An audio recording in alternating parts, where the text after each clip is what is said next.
While domestic political arguments over a potential government shutdown consume the American news cycle, a genuine global panic is tearing through the rest of the world.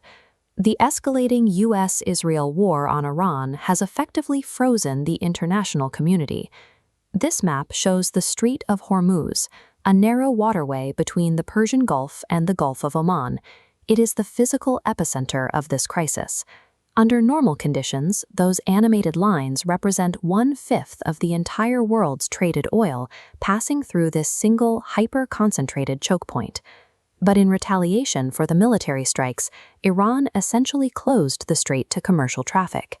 As the sharp red line on this graph illustrates, cutting off that artery caused global oil prices to instantly spike more than 40. To reopen the waterway, President Trump proposed a specific solution.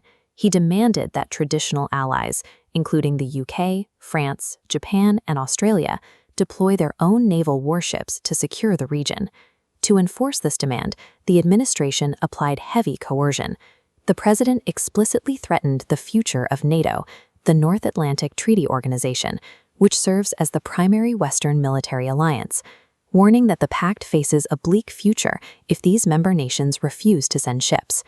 The United States unilaterally triggered a major geopolitical conflict and is now demanding that the rest of the world supply the military personnel and the financial capital required to police the fallout. The international community immediately rejected the demand. Nations like Australia and Germany issued flat, public refusals to deploy their military assets to the Gulf. The friction driving these rejections comes down to diplomatic philosophy. European leaders increasingly view the current U.S. administration's approach to foreign policy as strictly transactional rather than a collaborative partnership. Because the U.S. launched this war without consulting its partners, allies are treating the situation like a diplomatic food fight. If you throw the first plate on your own, you cannot expect your neighbors to show up and mop the floor. Sovereign nations are refusing to subsidize the consequences of unilateral American military decisions. The historical expectation that allies will automatically provide collective security is breaking down in real time. While Western military allies have political leverage to dodge the conflict, neutral nations lack that luxury. To see the unavoidable collateral damage of this war, look directly at India. This data visualization maps India's energy supply chain. Notice how heavily the country relies on the Middle East. Over 80% of India's critical gas imports originate in the Gulf. Right now, those resources are completely bottlenecked behind the blockade in the Strait of Hormuz. The domestic fallout inside India is visceral. Citizens are panic buying cylinders of liquefied petroleum gas, the primary cooking fuel for hundreds of millions of Indian homes. The shortage is so severe, the government had to invoke emergency powers to control the supply. Beyond the energy crisis, New Delhi is scrambling to manage a massive human threat.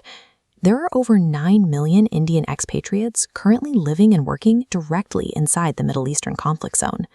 As this map shifts to show capital flow, you can see the secondary economic threat. Those 9 million workers represent a $50 billion remittance pipeline. Remittances are the funds foreign workers send back to their home countries, and countless working-class Indian families rely on that specific money to survive. A localized military strike in the Middle East instantly transformed into a devastating domestic survival crisis for a nation of 1.4 billion people, a nation that had absolutely zero say in starting the war. Facing rejection from its traditional European allies, the U.S. took a different route. Washington shifted its geographic focus and began pressuring Beijing to step in and secure the waterways. The administration tried to leverage a highly anticipated diplomatic summit in Beijing, suggesting they might delay the meeting entirely. The goal was to pressure China into deploying its own ships to protect its heavy reliance on Middle Eastern oil. The Chinese response to this pressure tactic was blunt. As influential Chinese foreign affairs blogger Niu Tanqin publicly wrote, the U.S. was actually begging China to help clean up the mess. The cost-shifting strategy failed across the board. The U.S. met military resistance from Europe, inflicted massive economic damage on neutral partners like India, and watched its diplomatic leverage backfire with China. The fallout from the war on Iran proves a harsh reality of the modern geopolitical landscape. A superpower can still choose to launch a unilateral conflict, but it can no longer expect the rest of the world to foot the bill.